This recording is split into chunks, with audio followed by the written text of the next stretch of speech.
નમસ્કાર, આપ જોઈ રહ્યા છો સત્યનો સાગર ન્યૂઝ। વડનગર પંચાયતની ચૂંટણીનો જંગ જામશે।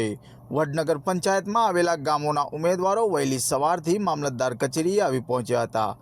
આજે ફોર્મ ભરવામાં છેલ્લા દિવસે સરપંચ માટે કુલ 65 ફોર્મ ભરાયા તેમજ સભ્ય માટે કુલ 333 ફોર્મ ભરાયા।